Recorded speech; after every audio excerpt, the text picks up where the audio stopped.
Welcome to Catch You Outdoors. I'm your host, Captain Rob Modies. This podcast is centered around the great outdoors, especially down this way in the Florida Keys. Catch You Outdoors is hosted by Spotify, now also available at Apple Podcasts, Amazon Music, iHeartRadio, Google Play, and Stitcher. So kick back and get a taste of my Florida. Hello. This week's episode of Catch You Outdoors is number 102, titled Jimmy Buffett. This was obviously not going to be the title of this week's podcast. While I'm not shocked about the passing of Jimmy Buffett due to several recent health problems, I was surprised by the suddenness of it. Cancer got him. That was my guess all along. Even though the diagnosis was kept a secret for 4 years. Man, that's pretty good. You got some serious friends, family, and whatnot to not talk about it. But what he had was serious, and he fought it, as we all do, violently. I don't know what to say. Skin cancer. That's what got him. Not melanoma, as most thought. It was something much more sinister, I guess you'd have to say. Just last week, I did a PSA about this on a podcast about, going and getting checked at the dermatologist after they found a basal cell on my chin. Call a clinic. Do it now. Don't wait. Don't be another one, please. And I'm glad I waited to record this on Monday the 4th. Today is Monday the 4th for release tomorrow. I was going to do this on Saturday. That's usually when I like to do it, is on Saturday, kind of trying to get it done. But then Janelle and I decided we really needed to be in Key West for Jimmy's second line procession down Duval that was scheduled for 5 p.m. on Sunday. What's a second line procession, you ask? I'll answer that and more about Jimmy and my thoughts in just a few minutes. But first, some news and a fishing report. Radio. I'll be sitting in for Miss Debbie Hanson on Real Talk Radio, ESPN Southwest Florida, on September 9th. That's this coming Saturday while she takes a day off. Looking forward to it. Honestly, I'll just be winging it, as I've said before, so tune in and hear what happens. Joining me will be Salty Cracker, a.k.a. Mark Starnes, and a very old friend of mine, Captain Mark Combs. He and I worked together back at in the fishtail days. Seems like a very long time ago. Maybe it was. On October the 14th, I'll be an instructor at Ladies Let's Go Fishing, held here in the Keys, in Tavernier, as a matter of fact, at the Elks Lodge. Yep, I've done this event in Naples and Fort Myers, and glad to be asked to help out at this one. Ladies, if you haven't heard about this fantastic event that teaches ladies how to outfish men, that's true, sign up. It's worth it. 3-day event has class time, fun time. They even do fishing trips on Sunday. They set up charters and stuff with the ladies. And there's giveaways. There's all kinds of crazy stuff. So, gals, if you haven't done it and you're down this way in the Keys, by all means, check it out. So go to ladiesletsgofishing.com for more information. Fishing report. Yeah, I actually went fishing. I went fishing this past Friday. Caught barracuda. Lots of them. That was all. I purposely ran up into Everglades National Park to not only fish, but more importantly, to get some photos and videos. I've been slacking in that department, and the weather hasn't been too cooperative either, so I had an excuse. But things got really pretty on Friday. The water, unfortunately, was still way too warm for quality fishing. My meter read 88 plus just about everywhere I went. There's virtually no sign of bait, and that's not many fish. I couldn't even scare up a mangrove snapper, which is embarrassing. I'm going to have to spend more time on the patch reefs until the weather breaks. I'd actually forgotten about how tough it is to fish way back up in the back in the dead of summer. It's easier if you're out in the Gulf. It's just up here where I am above Key Largo. Man, it's hot and it stays hot. So my next trip, if at all possible, I'm going out on the patch reefs again. And I have a small boat. I got a skiff, so I have to kind of, if it's there to do it, great, and if not, I can't. So that's the way it is. I did get some nice photos though, and I got some great drone footage and some foam video. So I have photos for posting, and maybe even a video or two should be coming up. I love sharing the sights of the Keys that are off island in the ocean and the bay. So hopefully I can deliver more of that to you. As a reminder to listeners, I got a few books for sale on Amazon and Amazon Kindle. You can also order What I Know About Fishing Southwest Florida Bridge to Paradise and Take a Kid Fishing directly from my website at Catch Outdoors. Those copies will arrive beautifully signed. The numbers of copies are starting to dwindle in my stock, and I do not plan to reorder. Okay, I'm going to let everything go after this to Amazon Kindle. So getting them signed will only be if you buy a book and see me somewhere, and then I sign it for you. It's kind of like that. So I don't think I'm going to reorder after this shipment's gone. And yes, there's a book in the works about fishing in the Florida Keys. It's coming along. Things keep getting in the way, but it's coming along. And now for episode 102, Jimmy Buffett. As most everyone knows by now, singer-songwriter Jimmy Buffett passed away on September the 1st, Labor Day weekend. I personally found that a bit interesting because that was the day that I finally returned to the boat and water after a longer than usual layoff. It's like a calling. It was also kind of interesting due to the fact that Jimmy's earliest song, Come Monday, references his need to get home on Monday after doing a Labor Day show. Strange but true. I always look at stuff like that. Like, what the heck? My love of the water surrounding the Keys is in part Jimmy's fault. My association with JB goes all the way back to 1973. I heard Come Monday on the radio while stationed in California in the U.S. Coast Guard and thought, what a nice love song. I also felt the same way, wanting to get back to the east side of the U.S. after being stationed in Cali. So I went album shopping in a San Francisco record store. Anyhow, I found the album that Come Monday was on, Living and Dying in Three-Quarter Time. I bought it, took it home. After playing it through a couple of times, I decided I was going to go back to the record store and get one of the other albums of his that I saw, A White Sport Coat and A Pink Crustacean. Interesting title. More good stuff. And I thought it was actually better than Living and Dying. There were so many well-written story songs. He Went to Paris, Peanut Butter Conspiracy, I Have Found Me a Home. Oh, yes, and the infamous Why Don't We Get Drunk and Screw? Never played on the radio, but in every jukebox across America. Jimmy even pointed out not too long ago that one song kind of bit him in a weird way. He was like debating to put it on there. He did. It didn't sell as a single, but it wound up in jukeboxes. It got hundreds of thousands of plays on which he got no royalties from.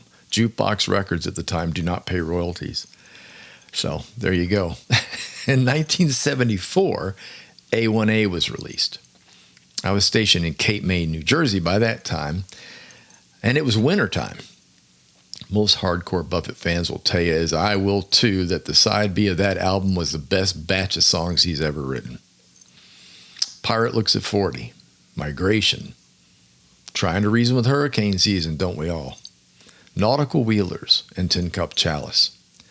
Man, oh man, I played the Tin Cup Chalice so many times. Oh, you've probably been able to see through the record. It made me so homesick for Florida and the Keys. It opened with this. I want to go back to the island where the shrimp boats tie up to the piling. So simple, but meant a lot to me and a lot of other people that were just dying to get back to the salt. I bought the album Havana Day Dreamin' in 76.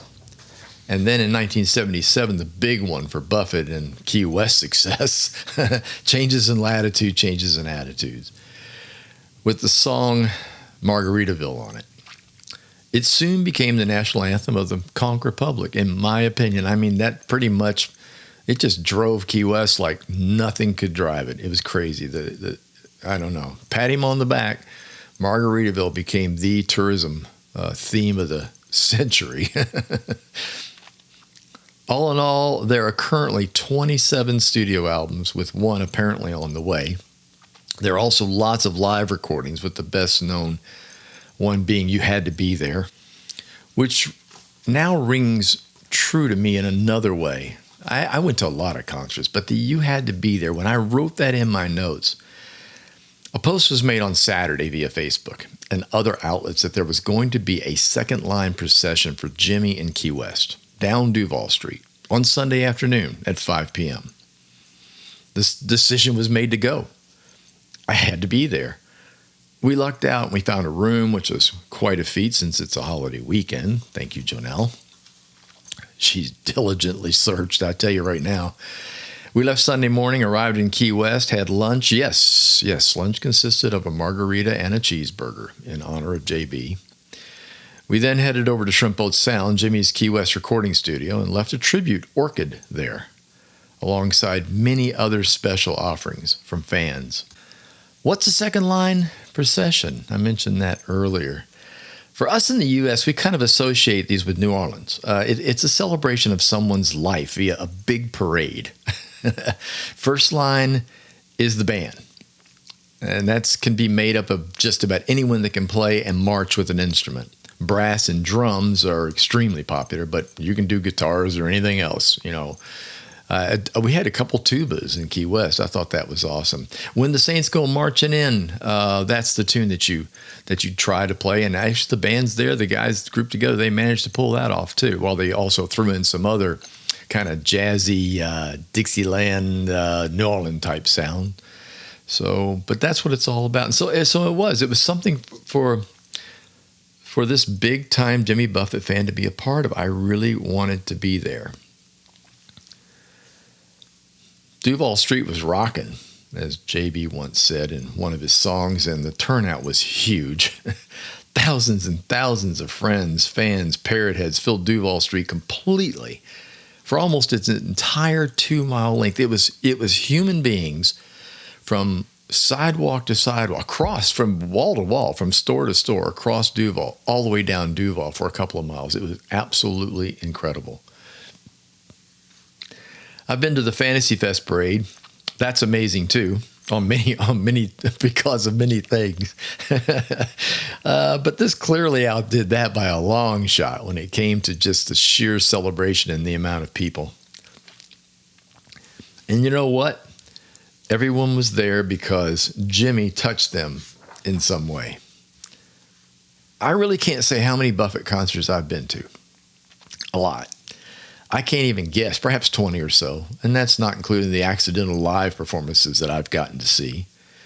One in particular stands out. Jonelle and I were in Key West for MOTM, that's Meeting of the Minds. This is an annual Parrot Head gathering of all the Parrot Head clubs.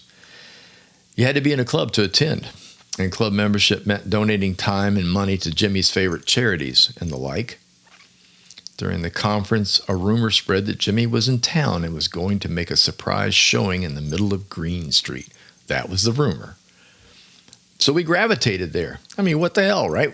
You never know when you're going to catch Buffett in the middle of the street in Key West. It's happened before. I'm sure it was going to happen again. So we sat on the steps of the old historic state government office because that seemed to be the location on Green Street. And sure enough, a stage was being set up, but it wasn't being set up for Buffett.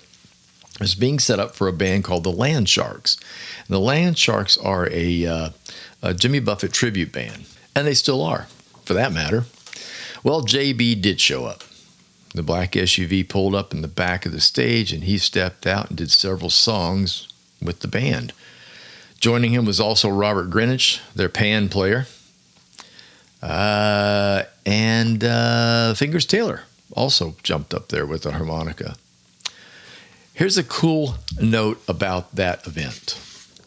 After the mini show, he hired the band, the Land Sharks, to be the house band at Margaritaville in Orlando, and even commented that band at times sounded better than the Coral Reefer band. Ouch.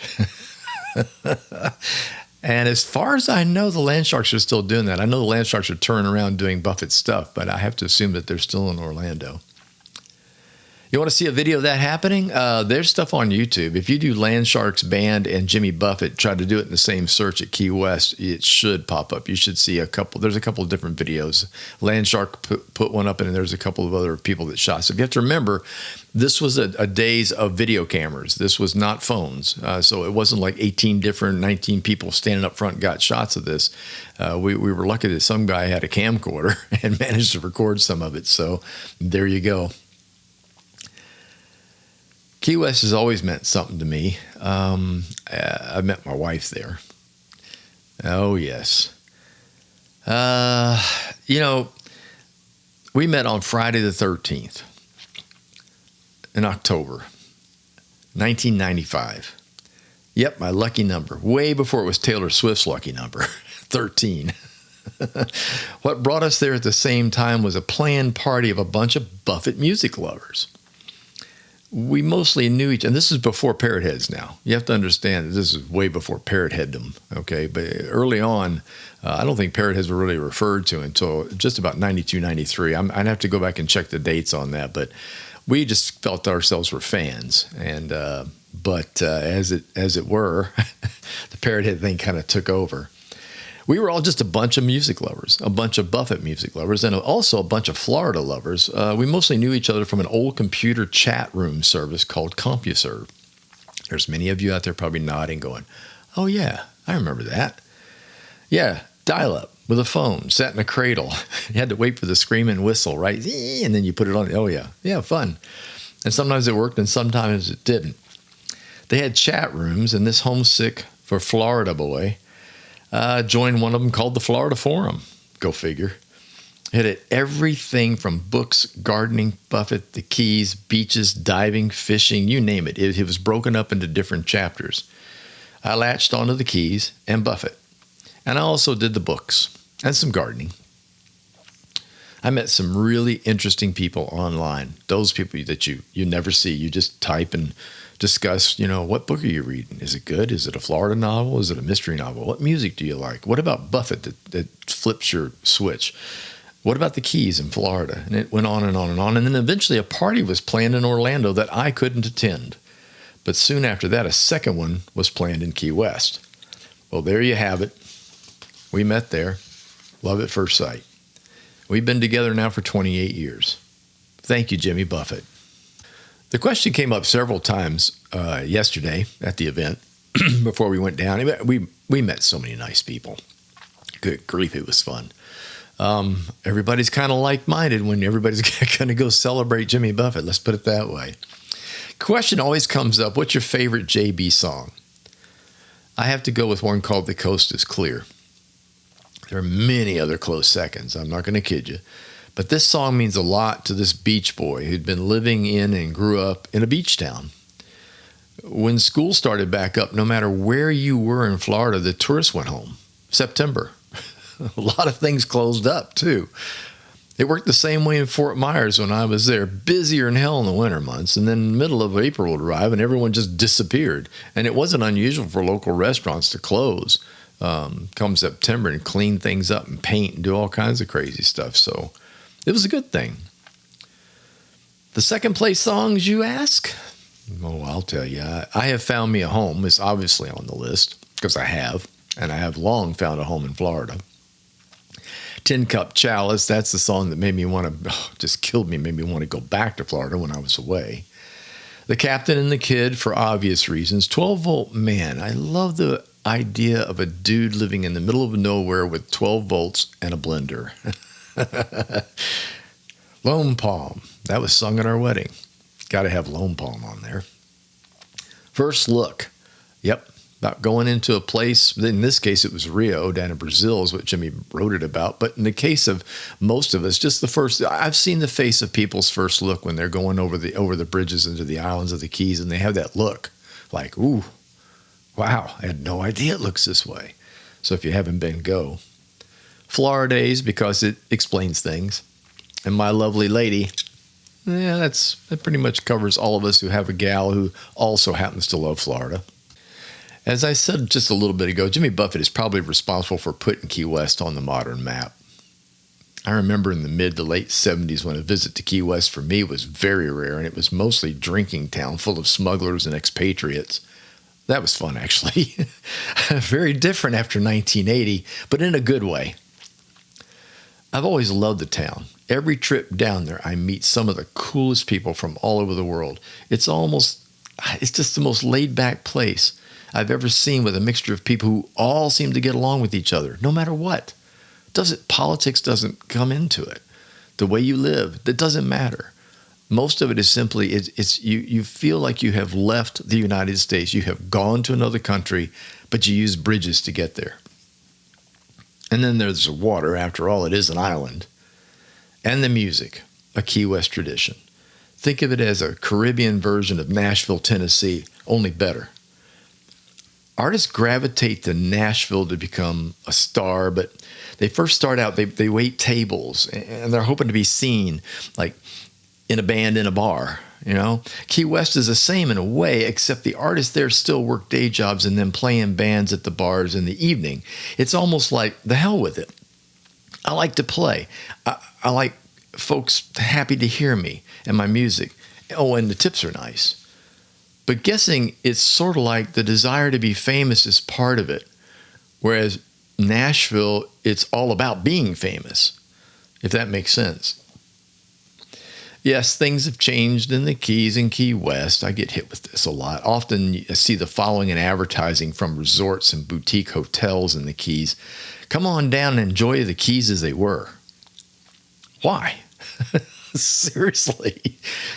Enjoy them now as they are. It's only change. It's only going to change more. That's one of those things that I just always scratch my head. Come on in down and enjoy the Keys as they were. No, don't do that. You can't. That's impossible. They are now. So enjoy the now. Plain and simple. Do it before it's too late and you're dead. And then you'll really miss the boat. Jimmy Buffett instilled the do it now before it's too late mentality in many of his listeners. I believe that was his best trait. You have to take time to enjoy life. Kind of like the line from Ferris Bueller's Day Off. I wrote this in my notes. You don't know that line? Watch the movie. I will continue to listen to his music, and I'll be buying the new album when it's finally released. I'll continue to play his songs on Margaritaville Radio, on the Sirius XM, and in the Jeep. I also play them on the guitar. As they say, life goes on, but it's going to be different without him, no doubt. I'm going down to Key West after the holiday. It's time again to do what's referred to as the holy trinity of Buffett fans. First, there's breakfast at Blue Heaven, which Jimmy made famous in the song Blue Heaven Rendezvous. And then lunch at Margaritaville. You got to have a cheeseburger in paradise, along with an ice-cold margarita. And then dinner at Louie's Backyard, the bar that Jimmy stumbled to for a Bloody Mary in Trying to Reason with hurricane season. And then after that, hit Old Town. Listen to music while sipping on margaritas again. Yep, that's how it's going to be. And I'll continue to do that. Jimmy, thanks. Thanks for the songs and the time and the advice. Even though it wasn't direct, I still enjoyed the advice that you gave through your songs. Rest in peace, my friend. Thanks much for listening. If you enjoyed my podcast, please tell a friend and leave a review. And don't forget to subscribe to the channel. Facebook page is Catch Outdoors. The website's catchoutdoors.com, where you can find all the previous podcasts and a schedule of what's to come. Until next time, get outdoors and enjoy.